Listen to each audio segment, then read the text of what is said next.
Hi, in this video I'm going to cover the different aspects of the Garmin Venu 3 and provide my opinion based on my experience using it over the last few months. So let's get right into it. The first thing I'm going to cover is the watch design. The color options for the Garmin Venu 3 is basic, only black and white, but the Venu 3S has a few exciting colors. The watch has a beautiful AMOLED display and all the information is easily visible even in direct sunlight on the brightest of days. As you can see, I've turned off the always on display feature and hence the screen goes blank when it's not used. When enabled, the screen goes dim after the timeout period, but it will consume more battery in this setting.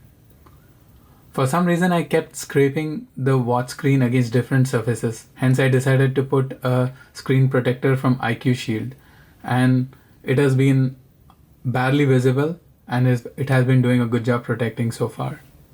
Around the screen is a metal rim, which is not only placed for aesthetic sense, but it's also used for taking ECG reading. On the right side, you have the three buttons to pull different menu options. As a newbie to the Garmin ecosystem, the buttons took a while getting used to.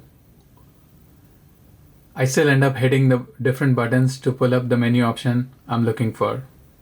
But at a high level, the lowest button acts as a back button.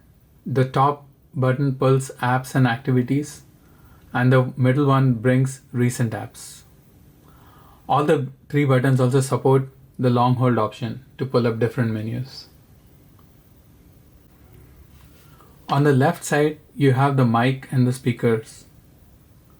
If you flip to the back, you will see the sensors. The watch has a charging port which is proprietary. The other side of the charging cable has a USB Type-C.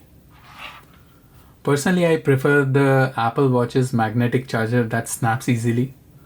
I think it prevents the frustration of this push type connector not being pushed all the way, leading to delays in charging. The straps on the watch are comfortable and provide option to fit many different wrist sizes. I love the ease to remove and put back design of these straps, which lets you quickly change to a different color or material to complement the occasion in which you're wearing it.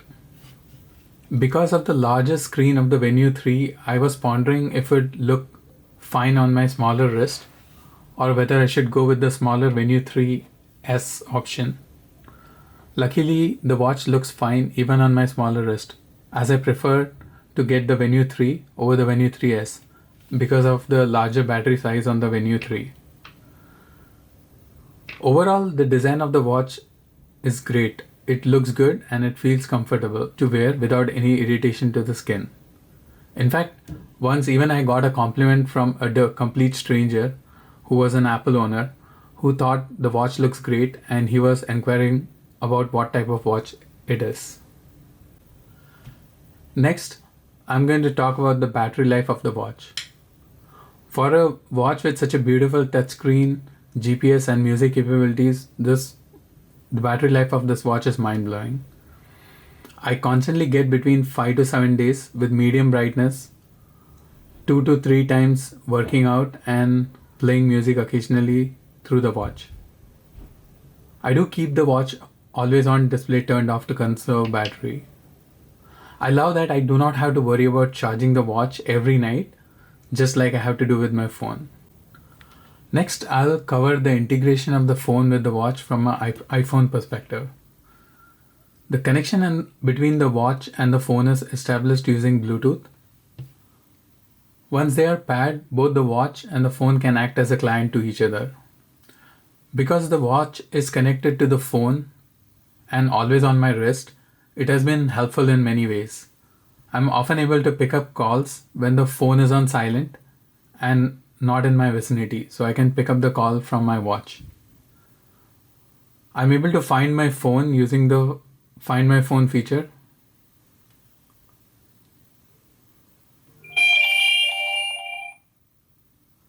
to buzz my phone even when my phone is on silent, alleviating some of the frustration associated with searching for your phone. The Siri on my wrist makes life easy to make calls, send text while driving, or even just setting a timer.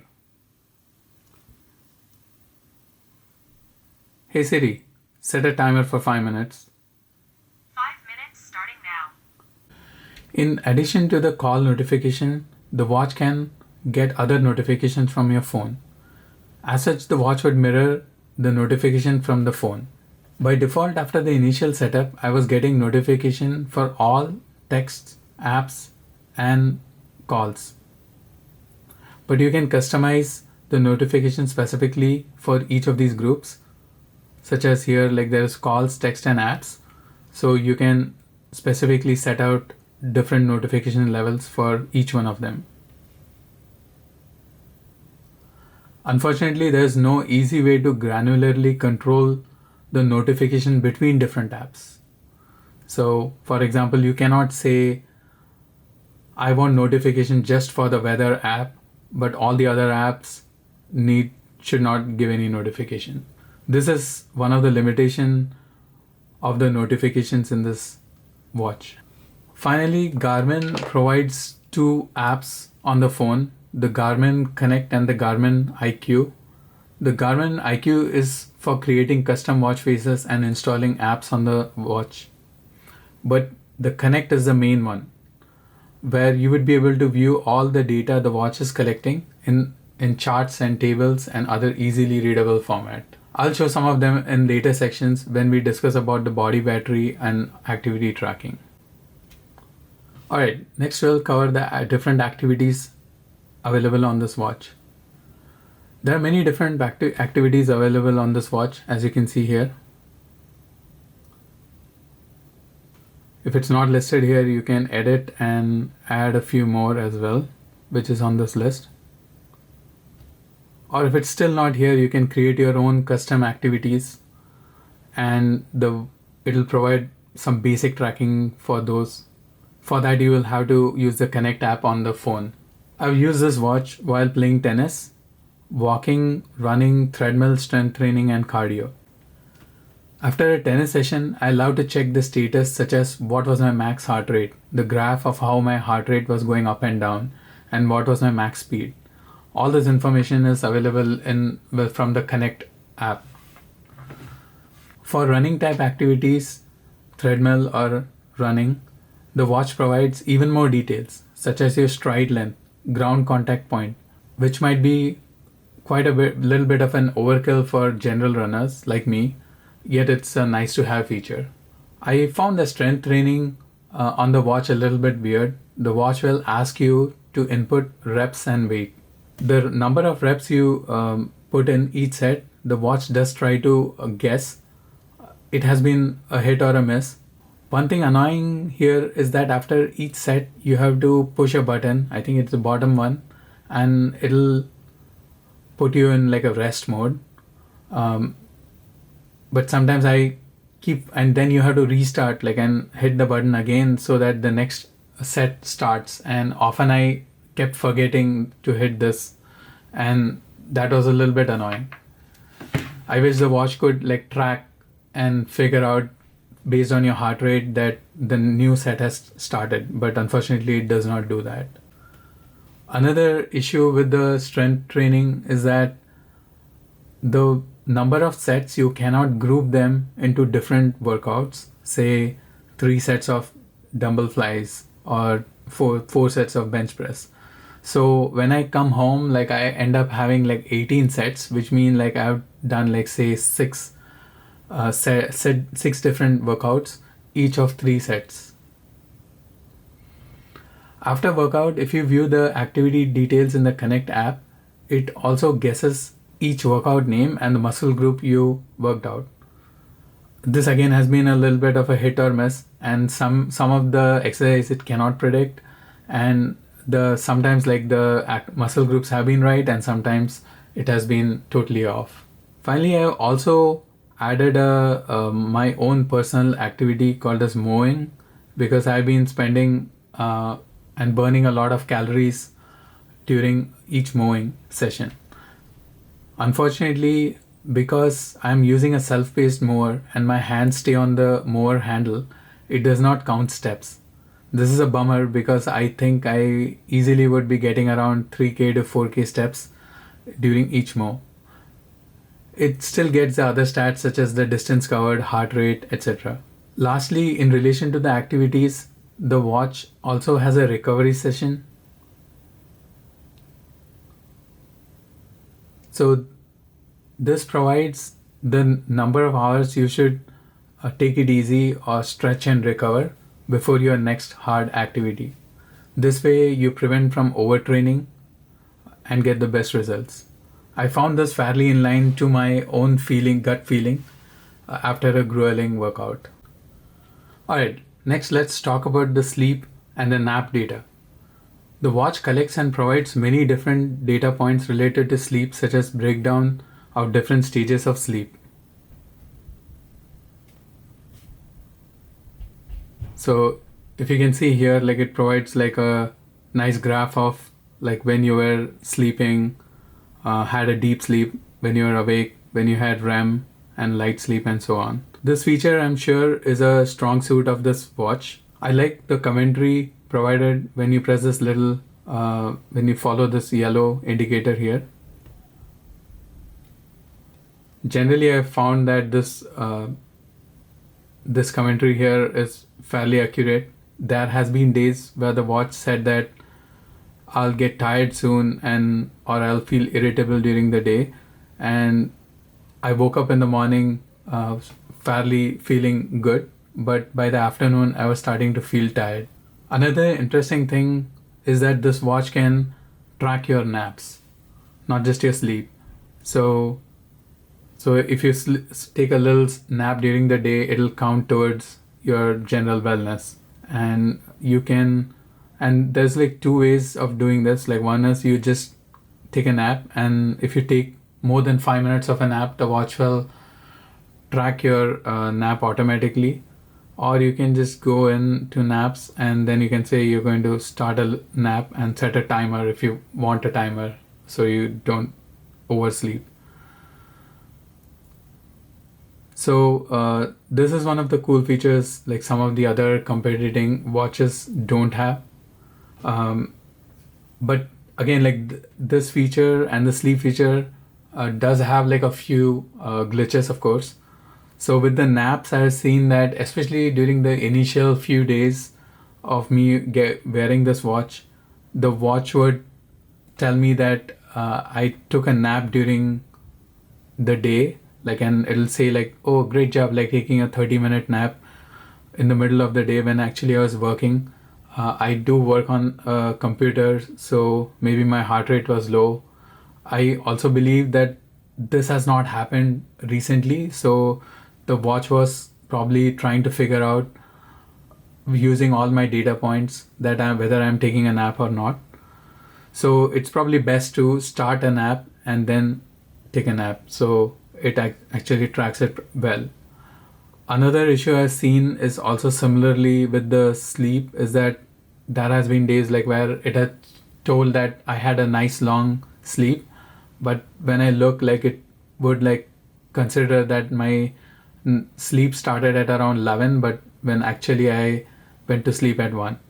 So again, I think I must have been working late at night on my computer, and the watch couldn't figure out, because of the low heart rate, whether I'm sleeping or I'm just awake.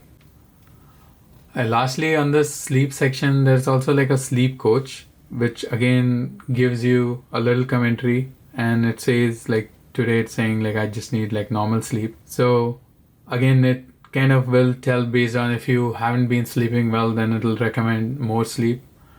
It's fine to an extent, but again sometimes it feels like it says like you have to sleep for like 9 hours, and it is even hard to sleep for 9 hours. Even if someone doesn't wake me up, I might wake up after 7.5 hours. So that I'm not so sure about.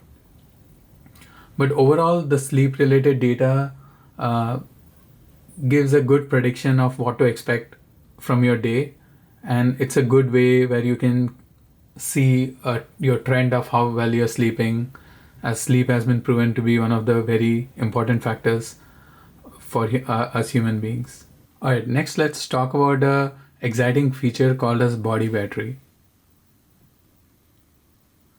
The concept of this body battery is pretty simple, that when you sleep or take naps, you're charging, and like when you're working or working out or doing any other activity throughout the day, you lose your charge.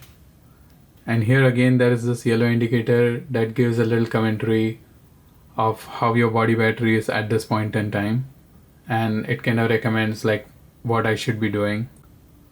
Theoretically, the concept of body battery is pretty good, where you're treating the body as a phone which is charging and discharging.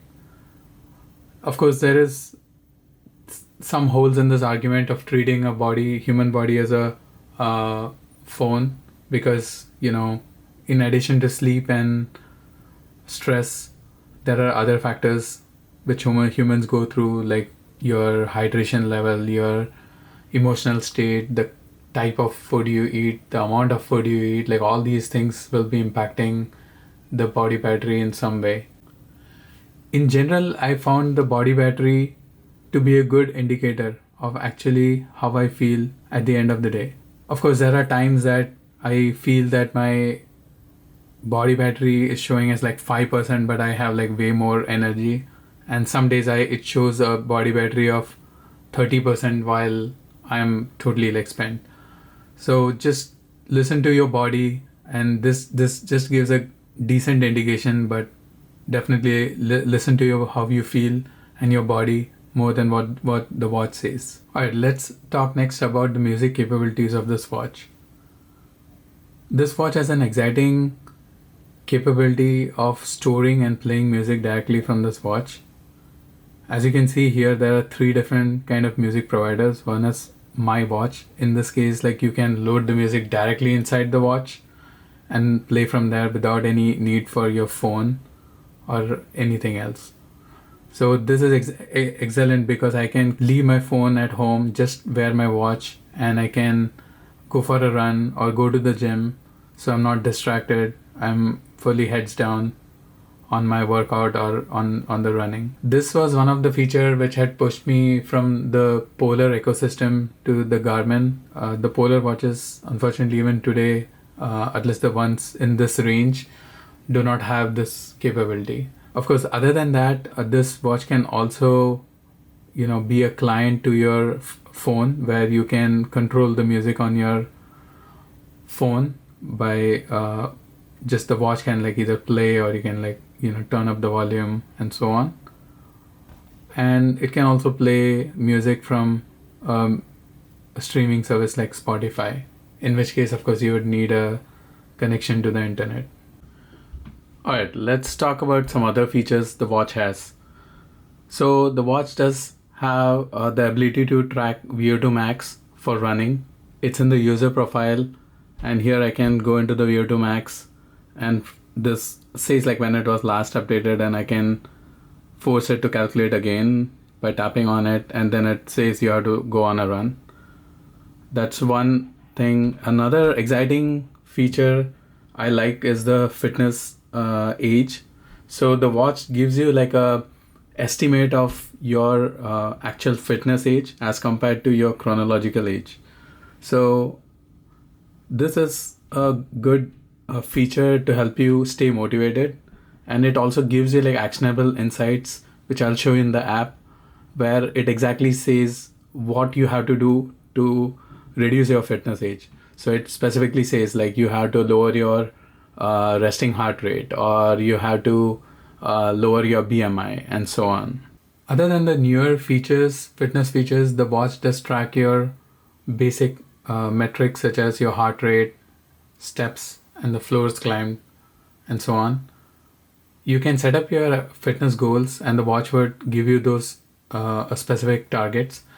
In fact, even these steps might be a little bit adaptive, because I think initially when I started, it used to ask me to get around 5k steps, and now it's asking me to get around 7k steps, as I've been like getting through my steps consistently. Other than that, the watch can also detect your oxygen levels in the blood.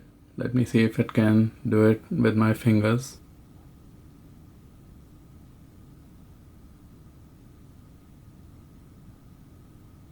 Okay, so here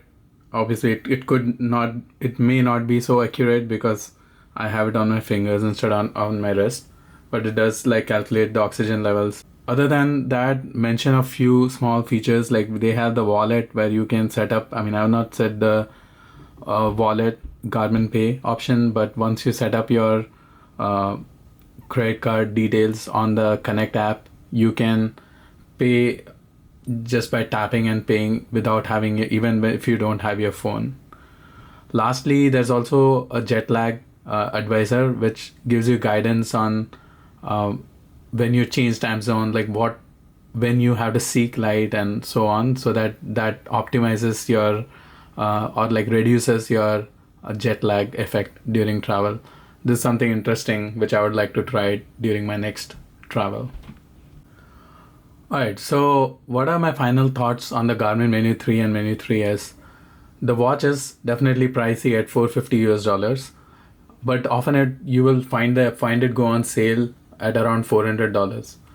But does it like provide enough value to justify such a high price tag?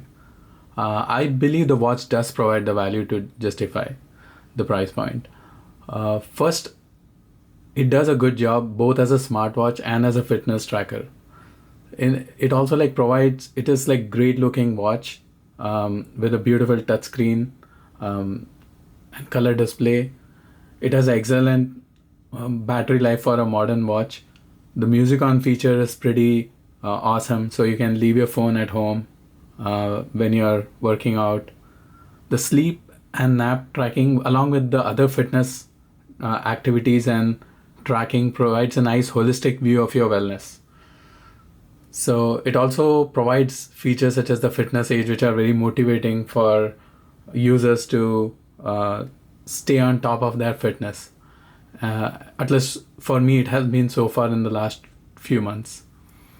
Then it also puts the voice assistant on your wrist, which helps you easily access your calls, text, and notifications. Of course, it does come with a few negative points as well. Like there is a little bit of learning curve, at least for someone new to the Garmin ecosystem, I would think. There is no granular control of app notifications, which is a little bit of a bummer. Occasionally, you will find like the data is kind of glitching, where you will find that your sleep data or something which is not correct. Of course, I don't know whether those things will be like fixed by future software updates, or as the watch collects more data about you, like whether it will improve the models, will improve the prediction and give better results. However, I believe like these negative points are not too critical to be a showstopper for anyone looking to purchase this. So I think anyone looking for a smartwatch with fitness tracking features and excellent battery life would love this watch.